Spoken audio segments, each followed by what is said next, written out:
জানি না কার জন্য জানি আজকের মুনাজাতটা জীবনের শেষ মুনাজাত হয়ে যায়।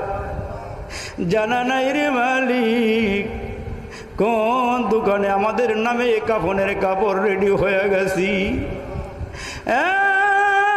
প্রভু জানি না কোন বাঁশ বাগানের বাঁশগুলো পেকে গেছে রে আল্লাহ।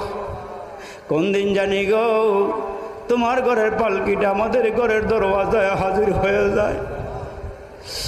এ মাবুদ মাপ চাইতেছি আমার মুরব্বীকে লইয়া, যুবক ভাইদেরকে সাথে লইয়া। মাবুদ যারা আমার সামনে বসা গো এদেরকে জীবনও দেখি নাই।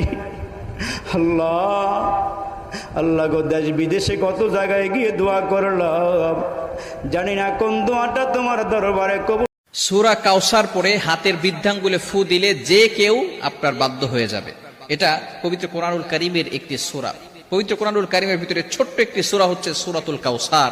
অনেক সময় আমাদের স্বামী আমাদের কথা শোনে না। অনেক সময় কিছু মায়েরা কিছু বোনেরা আমাদেরকে ফোন দিয়ে থাকেন, হুজুর আমার স্বামী পরকীয়ায় লিপ্ত হয়েছে, আমার স্বামী বিভিন্ন মেয়েদের সাথে কথা বলে থাকে। অনেক সময় প্রবাসী ভাইরা আছেন, তারা বলেন আমার স্ত্রী আমার কথা শোনে না, আমার স্ত্রী আমার টাকা নিয়ে ফুর্তি করে অন্যদের ছেলেদের সাথে কথা বলে, কিন্তু সে আমার কোনো কথা শোনে না। এই বিভিন্ন ভাবে যদি তারা অন্যভাবে চলে যায় তাহলে স্ত্রীকে বাধ্য করার জন্য অথবা স্বামীকে বাধ্য করার জন্য এই চমৎকার একটি আমল যদি আপনি করতে পারেন, আমি আপনাদেরকে জানিয়ে দিব এই নিয়মটা কিভাবে করবেন। আবার অনেক সময় সন্তান কথা শোনে না, অফিসের বস শুধু আপনার উপর অত্যাচার করে, জুলুম করে, নির্যাতন করে, যার কারণে আপনি কঠিন বিপদের ভিতরে পড়ে আছেন।